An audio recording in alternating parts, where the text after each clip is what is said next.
Today, we'll be going over 10 tips that will help you plan your trip to Walt Disney World.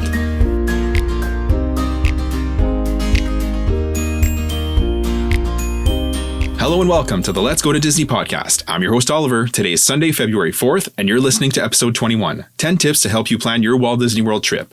Lucy is back on the show today to talk Disney with us. Hey everyone, I'm really excited to share with you guys some of our best tips and tricks for getting around the Disney parks and for preparing for your trip. Yeah, absolutely. Before we get into today's main topic, here's what's going on in the parks right now. The biggest news of the week are actually not from the Disney parks, but from Universal Studios Resort in Orlando. Universal unveiled details of the 5 new lands that will be in their newest theme park, Universal Epic Universe, opening in 2025. These 5 lands will be the Wizarding World of Harry Potter, Ministry of Magic, Super Nintendo World, How to Train Your Dragon, Isle of Berk, Celestial Park, and Dark Universe. So I'm super excited to see these lands. The Ministry of Magic, I think they can do a really good job with because Hogsmeade over at Isles of Adventure and Diagon Alley over at Universal Studios is already so good that I'm so excited to see what they can do with this. Yeah, I agree. We love Harry Potter so much. So just to be able to add a whole other land excites me so much. Absolutely. And the fact that it's an outbuilding, like it leads me to believe that it's going to be like the inside with the atrium and the dark stonework. That's exactly what I'm hoping for, is that we'll be walking into basically the Ministry of Magic, and oh my gosh, that would be amazing. Yeah, the thought of that is really good. So just to clarify, so the Ministry of Magic will be a blend of the Fantastic Beasts and Harry Potter kind of franchises. So there is going to be the French Ministry of Magic from the Fantastic Beasts movie, and then the English from Harry Potter. Yeah. Combine the 2 worlds. There will be an attraction here, but no details are out on that note yet, but I'm super excited to hear more. Yeah, me too. Super Nintendo World will feature interactive elements as well as the characters you know and love. I'm thinking this will be pretty similar to Universal Studios Hollywood. I would be shocked if it isn't. Maybe they'll add another ride. Who knows? All I know is our son will just be so excited for this one because he's a Mario nut. Yeah, absolutely. How to Train Your Dragon, Isle of Berk will have a Viking theme, and there's going to be an attraction based on riding dragons that you may have guessed. I'm pretty excited to see what they'll do here. It's such a great potential for a land. I agree. I think that could be an awesome roller coaster or perhaps an Avatar type ride. It'll be like interesting. A 3D thing. Exactly. For sure. It'll be They interesting. Absolutely. Or something like with the arm like they do over in the Hogwarts Castle. Yeah, that's true. That would be cool as well. Celestial Park will have lush gardens and water features, and theming will be a mix of astrological and mythological. Attractions that were teased are Starfall Racers. That'll be a coaster with top speeds of up to 62 miles per hour. So that should be pretty thrilling. Fun. Yeah. And there's also going to be a Constellation Carousel. That'll be a creative spin on a classic carousel. Yeah. Sorry. No, go ahead. Yeah, this sounds actually really, really fun. I think it'll be a great space to be able to go through and walk around and just take a break from the busy hustle bustle of the rest of the parks. Absolutely. It looks like a legit park with, trees and shrubs and stuff. So I think it's going to be really good. And then lastly is Dark Universe, which will feature Universal horror film history, elements such as Frankenstein, Wolfman, and Dracula. It will be a, quote, ominous and chilling experience. That's so amazing. Yeah. Not many more details are released on that, but it's cool to have kind of a villains-ish theme. Yeah, I think Disney could totally do that, a whole villains park. Yeah. Just with all the villains that they've created throughout the years. Yeah, absolutely. I totally agree. In addition, there will be 3 new hotels. So the Stella Nova, the Terra Luna, and the Helios Grand Hotel. That last one is actually going to be located inside the park itself. That's pretty cool. Yeah, absolutely. I'm excited to see what that's going to all look like when it's finished. I can assume that staying there is going to be pretty expensive. Oh, yeah. Yeah. Over on the West Coast, Pixar Place had its official opening on January 30th in Disneyland. This replaces Paradise Pier Hotel. The lobby features a giant Luxo Junior lamp, and the hotel features elements and artwork from every single Pixar picture to date. Oh, so exciting. Yeah. The rooms are filled with nods to Pixar, of course, and are bright and cute and have their very own Luxo lamp. Great Maple is also open in the resort. It's a chain restaurant, but it's a welcome addition in terms of dining. Yeah, absolutely. Because there's not as much dining in Disneyland as there is in Disney World. So anything they add is pretty exciting. No, for sure. Like, especially in terms of resorts, right? Yeah. They only have the 3 resorts, whereas, Disney has 20 plus. Yeah. So there's lots of options. Yeah, absolutely. So it's definitely good to see that. As you guys know, in a previous episode, we alluded to the fact that we were in the planning stages of a trip to Disneyland. And for this trip, we settled on a stay at Pixar Place. Yeah, we're really excited about this. We love Pixar. Some of my favorite Disney movies come from Pixar, so I'm really excited. And the refresh looks so cute that I think it'll be fun and the kids are going to love it. Oh, yeah, I agree. So fun fact, when we initially made our booking, it was for Paradise Pier, so this was before January 30th. But I checked my Disneyland app, and sure enough, the reservation now shows Pixar Place with the proper room category. So the resort looks really cute, and we're really excited to stay there in August. We can't wait. Yeah, it's going to be a great trip. On the front end of that trip, we'll also be doing a couple days at Universal Studios Hollywood, so we're looking forward to that as well. Yeah, that'll be our kids' first time ever going to Universal Studios, whether it's in California or Florida. So we're really excited to show them that side of it. Yeah, and again, Mario. Oh, yeah. With that said, in today's episode, we'll be covering some tips that should help you in planning your trip and ultimately give you a better experience during your trip. I selected this specific list of tips with new planners in mind. What I mean by that is if you're considering a Walt Disney World trip for the first time, or if you haven't been in a long time, I was once where you are now. We both were. I had a ton of questions I wanted answered. Now I'm a planner, so I was happy to do all the research, and many trips later, I'm kind of on autopilot when I plan a trip. But I tried to put myself back in that mindset of the questions I first had when I was planning our first trip, where we were the adults doing the planning for this list. Yeah, absolutely. So without further ado, let's kick things off with our first tip. So number 1, download and familiarize yourself with the My Disney Experience app. So I can't emphasize this enough, but it's super important for you to be comfortable using the app. Can you pull off a Disney vacation without it? In short, yes, you can. Yeah, you can, yeah.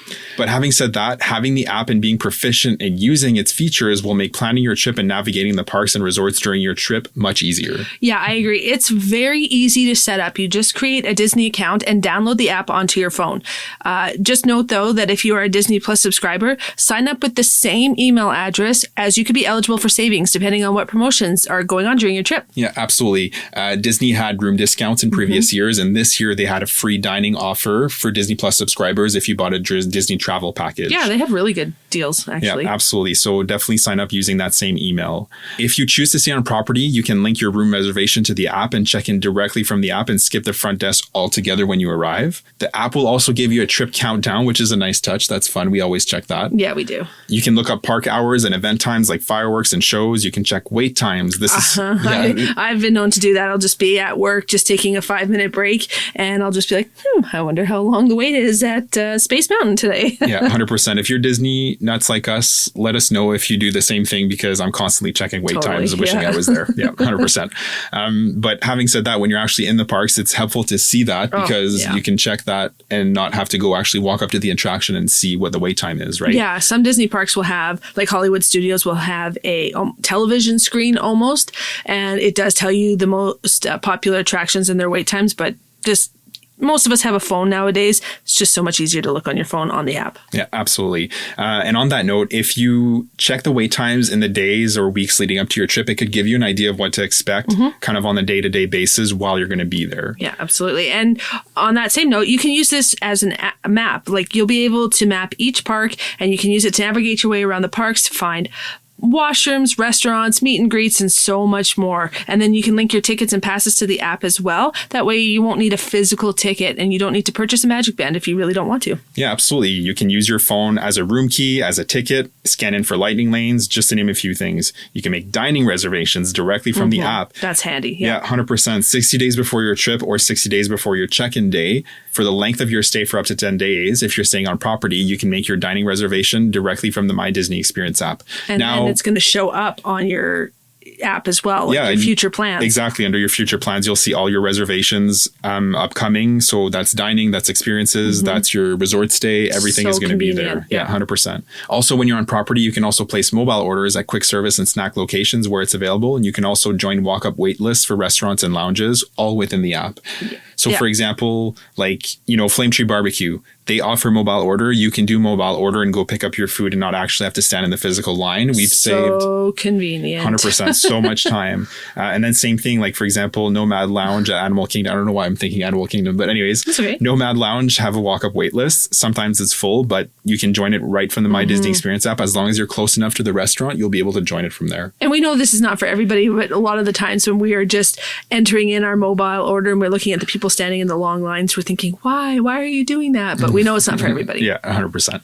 When you are on property, it'll also give you an estimated wait time of when the next buses will arrive at your resort for the four parks and Disney Springs. So for example, you're in your hotel room early in the morning, you pull up the bus times for your resort and it'll tell you like the next bus for Disney Springs is in estimated, 4 to 7 minutes or whatever it is. And that way you get your family going, hey, we have 4 to 7 minutes. Let's go. Hustle. Exactly. And you don't have to go down to the physical bus station and check it. You can do that right from your phone or right from the app. So it's super helpful. Yeah, you'll be able to use this app as well to purchase your Disney Genie Plus if you choose to do so, as well as joining any virtual queues and purchasing individual lightning lanes.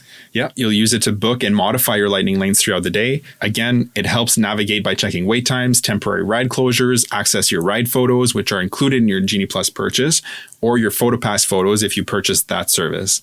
If not, you'll still be able to see them, but with the Disney watermark. Yeah. Another thing to note as well is if you have another adult in your party, like your spouse, for example, they should also create their own account and you can link them in your friends and family list. If you have kids, you can create profiles and add them as well. This allows you to associate specific tickets and bands to the individual members of your party. It also allows you to make plans for all your party. The advantage of having another adult is you guys can make plans simultaneously. You've heard me say this before, but one of you could be booking a lightning lane while the other books a virtual queue, or you can both tackle your dining reservations at 60 days. Long story short, having a second set of hands essentially is super helpful. Yeah, absolutely. And as you can see, this app is phenomenal. It's a phenomenal tool and it's intended by Disney to make your trip and life easier when you're planning and when you're actually on your trip. Yeah, we strongly suggest you download it well ahead of your trip and become comfortable using it. This will come naturally, some more than others, right? But I promise you'll be glad you did. Yeah, absolutely. Just, kind of as a reference, next year, we're hoping to plan a trip with my family. And I can tell you right now, my mom and dad are very excited the fact that we can navigate this app very well and they don't have to worry about it. Yeah, 100%. We'll take that on 100%. Yeah, for sure. So number 2, know what goes into planning a Walt Disney World vacation. So I don't want to scare you or overwhelm you or anything, but if you're planning the trip by yourself, you'll have to commit some time and effort to learning everything that goes into planning a vacation to Disney. So there's over 20 Disney proper hotels, many Good Neighbor hotels, and many more offsite options. There's a ton of different dining options. That's table service, quick service, and snack locations. You have to narrow down how long you want to go, what you want to experience, consider extra experiences, transportation to and from the airport and around the parks. The learning curve is pretty steep. And if you're not wanting to take that on, then it's not a bad idea to consult with a travel agent. Absolutely. And there are some travel agents that are specifically for Disney and probably Universal Studios too. Our neighbor is one, and she just focuses solely on Disney related vacations. Yeah, 100%. And on that note, like Lucy said, if you are going to use a travel agent, make it a Disney proper travel agent, right? So they somebody know everything. That specializes in Disney vacation, because I have heard stories. Now, obviously this doesn't apply to everybody, but I have heard stories of people going through just generic travel agents and then getting incomplete or just wrong information. So be selective if you do choose that route. Yeah, I agree. If you do choose a travel agency you can trust, I strongly suggest learning the basics like the My Disney Experience app, Genie Plus, and Walt Disney World Transportation at the very least, because these are the details that you're going to be handling when you're actually boots on the ground at the resort. Yeah, they're not going to come with you, the travel agent. Yeah, so you still have to have a little bit of a knowledge. Yeah, exactly, for sure. Having said that, if you're like me or if you're interested in planning your own vacation, these tips are a good starting point. So to me, that's part of the fun. I love Disney. I love planning. So part of building excitement for the trip is to plan. Yeah, and we can honestly tell you it does get easier with time. If this is something that is going to be regular vacation for your family, once you've done that huge legwork of getting familiarized with everything, each time it's going to get easier and easier. Yeah, absolutely. Like we're planning our upcoming trip in the spring and we're really not stressed about it. We're excited for it. Of course, that excitement never dies down, but the stress of planning goes down with subsequent trips. Of course it does. Number 3, if you can be selective about when you want to go, be selective. So there's a couple of things that go into this. So first is what time of year are you actually going to be there? So in terms of crowds, I've said this before, but holidays and school breaks like summer will draw larger crowds. Of course they will.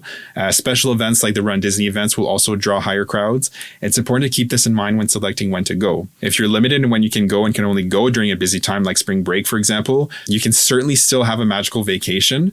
You'll just have to plan to deal with the crowds and pay special attention to how you structure your days. If you can avoid busy times, January and February outside of New Year's and Run Disney are good times to go. the end of spring break into the beginning of May, the end of summer break into the start of the school year, and immediately after Thanksgiving in the first few days of December are all good times where you can expect lower crowds. Yeah, absolutely. You can consult crowd calendars to help you decide, but be mindful that these are projected and they are not perfect. Having said that, the best time to go to Disney is when you as a family decide to go.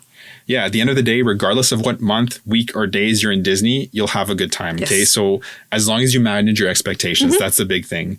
If you go at a busy time, expect crowds. They will be there. Yep. You know, it's no use hoping for it to be quiet when you know it's going to be busy. You can prepare for that, like mentally and actually making a plan. Yeah, we've known people that have gone in January and it was still busier than it should have been. Then we've known people that have gone right in July and it wasn't as busy as it should have been. So you just have to manage your expectations. Absolutely. It's not perfect. Those crowd calendars are estimated and there's obviously fluctuations there. So having said all that, you can and you will have a good vacation. Okay, so don't get too caught up in the weeds. You'll hear people say avoid Magic Kingdom on a Monday or don't go on the weekends. So listen, this is not a brag. It's just what it is. We've been to the parks pretty much every day of the week during different months of the year. And in my opinion, it's not worth pouring over your itinerary to that level. Choose the week you'll be there. Arrange your park days the best way it works for you and your family, and you'll almost certainly have a magical time. Absolutely. I agree. Number 4, keep a close eye on the special offers tab. So on the Disney World website, kind of tucked away if you don't know where to look for the special offers tab, it's under places to stay at the very bottom. Here you'll find the current offers. You'll find room discounts, travel package discounts, ticket discounts, depending on the time of year and what's available. It's 100% worth checking and a great way to make sure you're not paying any more than you need to. Yeah, absolutely. We strongly recommend checking back here often. If you book your vacation and you see that there's a special offer released after you've already booked, you can always contact Disney and apply that discount to your existing reservation, assuming your vacation plans qualify. Yeah, absolutely. We've done this several times and it's a great way to make sure you're saving money. Again, a savvy travel agent should know this and they should apply this for you if you're utilizing their services. But if you're planning yourself like we do, we check back periodically and keep up to date on park news. Yeah, absolutely. And plug for our podcast here. We'll also announce tickets and room deals on the podcast, so you can always listen here. Number 5, on that same topic, consider staying on property if you can fit it into your budget. Okay, so there's something so magical about staying on Disney property. Yeah, we've talked about it many times. Entering that Disney bubble once you leave the airport, perfection. Yeah. And not leaving it again until it's time to go home. 100%. I love that. The first time we stayed in a Disney resort, I wasn't sure what to expect. I can't really say I expected an experience that differed too much from your standard hotel, but it completely went above and beyond my expectation the best possible way. From the smell of the lobby to the warm and genuine greeting from the cast members, it's just a great experience. So much so that we haven't stayed off property since. Nope, we have not. And we have stayed off property in the past a few times. I don't know if we ever will again. I will never say never, but it'd be surprising if we did. Like I don't really want to. You know what I mean? Like yeah. I enjoy it so much that I just don't want to. So make of that what you will. Now, having said that, some people can't justify the extra costs and don't see the benefits outweighing the costs. And I totally get that too. Yeah, 100%. Right. So we have stayed offsite again. If you don't feel the magic, that's totally cool. You can definitely save money by staying off-site. Absolutely. But again, if it's in the budget and you're willing to give it a try, I strongly recommend it. Note that it does come with perks, right? So if these are worth it to you and your family, that's pretty subjective. But early theme park entry, ability to book individual lightning lanes at 7 a.m. instead of park open, ability to make dining reservations for the entirety of your stay at 60 days and not having to drive if you don't want to. You can utilize Disney transportation only. A pro for some people, not having to drive or worry about getting around on your vacation, right? That's definitely a pro for me. A con for others for lack of freedom. I understand both points, but I'm in the former camp. Yeah, absolutely. I know there's some people that when they're in Florida, they're not just going to do Disney or Universal. There's people that want to go to NASA or to the beach or anything like that. So we totally get that. Having a car and giving you that freedom is very understandable. Yeah, for sure. It makes sense depending on what you're looking for. Yep. Absolutely. I like going into the Disney bubble and completely detaching from the day-to-day of driving, meal prep, dishes. The resorts are truly phenomenal. And honestly, it's turned into an attraction in and of itself to resort hop and experience the resorts and their offerings. Like we said in the past, our son especially thinks that the transportation to and from the resort to the parks is a ride in itself, especially the monorail. And they both also love the Skyliner. Yeah, the Skyliner was a huge hit. Absolutely. Number 6, advanced dining reservations. So I can't tell you how many people I've spoken to who were skeptical about having to make dining reservations 60 days in advance. They say things like, is it really necessary? Or we won't worry about that until closer to. Only to be disappointed that they can't experience places like Cinderella's Royal Table, Space 220, Ohana, Roundup Rodeo Barbecue, Topolino's Breakfast, Storybook Dining at Artist Point, just to name a few, okay? While it's 100% true that you will find places to eat, and you can still eat very good food without making advanced dining reservations, if you want to eat at one or a few of the most popular locations around Walt Disney World, you absolutely need to pay attention to your 60-day reservation window. I completely agree. If you're staying on a Walt Disney World resort, you'll be able to make your dining reservation at 60 days before your check-in day, plus all the other days of your stay for up to 10 days. What that means is that 60 days before your trip, you can book dining for every day of your trip of 10 days or less. Yeah, it's important to have an itinerary in place by this time so that you know which park you'll be in or what resort you'll have to get to or if you'll be dining in Disney Springs. Absolutely. There's a little bit of planning that comes into that. Yeah, absolutely. It's in your best interest to book harder to get reservations like some of the ones I mentioned above later in your booking window, meaning if your stay starts on March 1st, for example, and you're staying for a week, aim for your harder to get reservations on those last few days. This is an advantage that not all guests have and greatly increases your chances of scoring the reservations that you really want. Yeah, absolutely. And if you're staying off property, you'd have to make your reservations for each day of your stay at 60 days. So you don't get the benefit of making them all at once. But again, this won't make or break your vacation. You can certainly find dining reservations after 60 days, but it's very unlikely to be able to find reservations at the most coveted restaurants or at peak dining times as your arrival date draws nearer. Yeah, absolutely. Having said that, quick service and snack locations don't require reservations, right? So that's an option. Yep. And many lounges as well don't require reservations. So you could pop in there as well and have much of the same meals that you would in the actual restaurants. Absolutely. And some last minute availability does open up. So it's definitely worth checking back periodically if you're really wanting to secure a certain reservation. Not all hope is lost, okay? We've been able to find last minute reservations this way. And of course, it's hard to know exactly what your plans will be at 60 days and you may change your mind. So, know that it's not impossible to do that. Yeah. And note that most reservations have a 2-hour cancellation policy. And if you cancel within that 2-hour period or you don't show it, you'll be charged $10 per person on your reservation. So definitely keep an eye out on those plans. Yep, absolutely. You don't want to get dinged for that. No. And then the flip side of that is that you might get lucky and be able to grab a last minute reservation because especially on the day of, because people will change plans. You know what? They've been in the parks all day. They're like, oh my God, we don't want to stay till 6 p.m. to make that dining reservation. So if you happen to be on your My Disney Experience app checking for resis at that time and you see it come available, then you can potentially snag it. I am pretty sure that every single trip so far, except for maybe our first one, just you and me, we have changed our dining reservations the day of. Yeah, 100%. It's not that we like doing that, but it's just something came up. Yeah, something came up, right? Or it's especially just been kids, a long day. Something comes up. Yeah, exactly, right? And so know that you can be flexible in that sense, especially like it's not that long ago that cancellation policy was 24 hours. They just recently made it 2 hours. So that gives you much more flexibility to change plans last minute. Yeah. Number 7. Another thing that gets booked at 60 days are extra experiences. So things like building a lightsaber at Savi's workshop, Bibbidi Bobbidi Boutique, or fireworks dessert parties, dining packages for certain events, tours like Keys to the Kingdom tour. So long story short, there's a lot of them, okay? If any of these enchanting extras are important to you and your family, and you want to experience them during your trip, you need to prioritize booking as far in advance as possible, okay? So this means 60 days. So just like dining, the most in-demand experiences do book up. So make sure, if it's important to you, that you stay on top of that 60-day booking window. Yeah, absolutely. And again, this won't make or break your vacation, but if you have a little one that really wanted to build a lightsaber or be a princess for a day at the Bibbidi Bobbidi Boutique, you'll definitely want to book 60 days in advance. Yep, absolutely. No doubt about that. Number 8, park tickets. So up until January 9th of this year, when Park Pass reservations were still necessary for date-based tickets, I would have placed more of an emphasis on buying your tickets well in advance and booking your Park Pass reservations as soon as you knew which days you'd be in which park. Now, if you're purchasing date-based tickets, you don't need to worry about Park Pass reservations anymore, so you do get back much more flexibility in your itinerary. Having said that, you need to decide what kind of tickets you'll want to buy. So multi-day, 1 park per day tickets or park hopper tickets. I would say that park hopper tickets are not necessary for first-time guests, given the fact that you're more than likely going to stay longer in each park trying to get as much done as possible. If you have less than 4 days and are wanting to visit each park, then it could be worth it. Note, you can't add park hopper to just 1 day of your multi-day tickets, okay? So if you add park hopper, it has to be for the entirety of your ticket days. Long story short, even though Park Pass reservations are no longer required, it's in your best interest to decide which tickets you'll need and how many days and then purchase them in advance. Yeah, absolutely. Number 9, Genie and Genie Plus, and by extension, individual lightning lanes and virtual queues. Okay, so first things first, Genie and Genie Plus are actually two different things. Genie service is there to help you make suggestions to your day and is free to use on the My Disney Experience app. Genie Plus is the paid add-on service that allows you to access the lightning lanes that selects attractions in each of the 4 parks.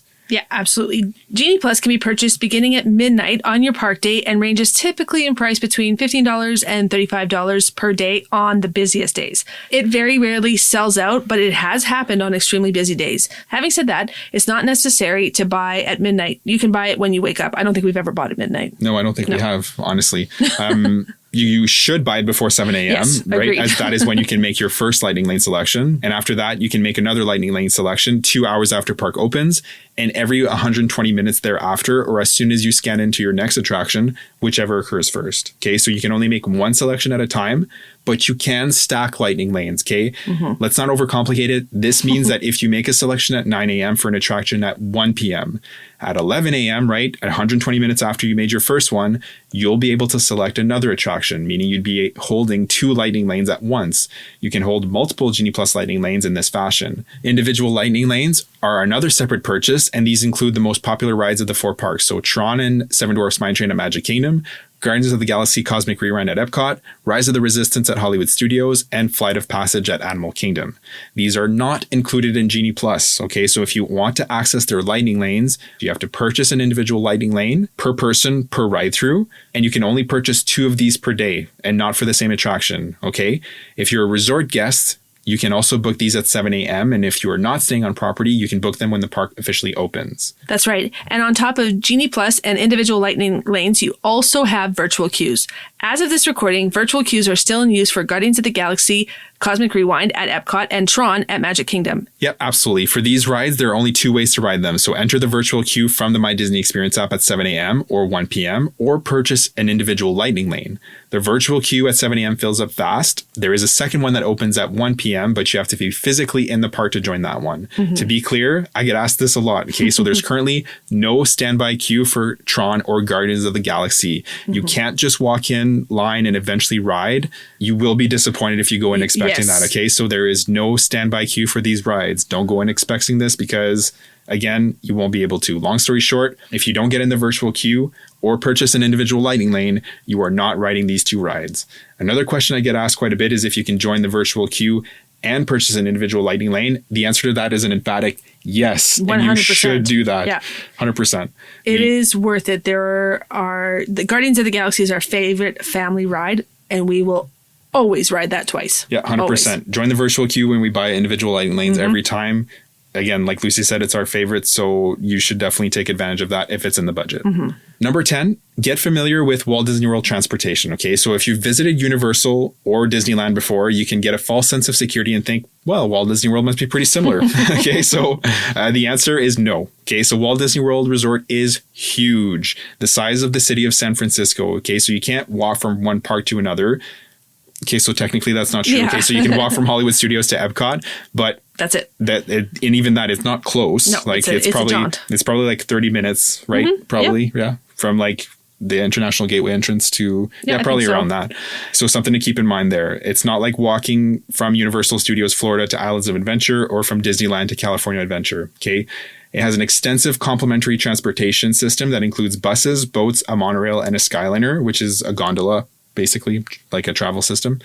Yep. Walt Disney World transportation is free for everyone to use, okay? So not just Walt Disney World Resort guests. Bus is by far the most common method to get most places. The monorail connects the monorail area resorts to the Transportation and Ticket Center, or TTC for short, and Magic Kingdom. There's a second line that takes you from the TTC all the way to Epcot. The boats connect some of the Magic Kingdom area resorts to Magic Kingdom, as well as Magic Kingdom to the TTC. There's boats in the Epcot area resorts to Epcot and Hollywood Studios, and certain resorts to Disney Springs. The Skyliner connects Epcot and Hollywood Studios to the Skyliner line resorts. Long story short, you can pretty much get anywhere on property via Disney transportation, with a small caveat that there's no bus transportation between resorts. You have to have a midway point, like a park, to accomplish that. Yeah, exactly. So whether you're staying on or off property, it's a good idea to get familiar with the Walt Disney World transportation, because that's one less thing to worry about when you're boots on the ground trying to enjoy your vacation. I agree. To summarize that, if you're able to get a handle on these 10 tips while in the throes of planning your Walt Disney World vacation, You're well on your way to give yourself the best chance of being well prepared and enjoying your trip when you're actually in Walt Disney World, okay? So don't think this to mean that you have to plan every intricate detail and take the spontaneity out of your vacation, okay? That's not what we're saying. But the more you know going in, the less you have to figure out on the fly, and you can spend your time enjoying the parks and the atmosphere and the magic instead. I completely agree. A little bit of preparation goes a long way in order to have a wonderful vacation time. Yeah, absolutely, right? And just going back to that first point, like the My Disney Experience app, if you know the app and know how to use it before you go in, right, then you won't have your nose in your phone the whole thing. Because since Genie Plus, that's one of the main complaints, right, from guests is that they feel like they're constantly on their phone. And yes, it's true that you probably are more than you were before. But again, if you know what you're doing and you know how to use it, you don't have to be on it quite as much. Yeah, agreed. But a battery charger is essential. Yeah, 100%. With that said, thank you so much for joining us today to talk Disney. To make sure you don't miss any future episodes, make sure to subscribe to the podcast. We would also love it if you could take a moment to rate and review the show. This helps us reach more listeners and we'd love the feedback. Make sure to follow us on Facebook and Instagram for much more magical content. The link tree in the show notes will take you to all our socials. Have a great day and we'll see you real soon.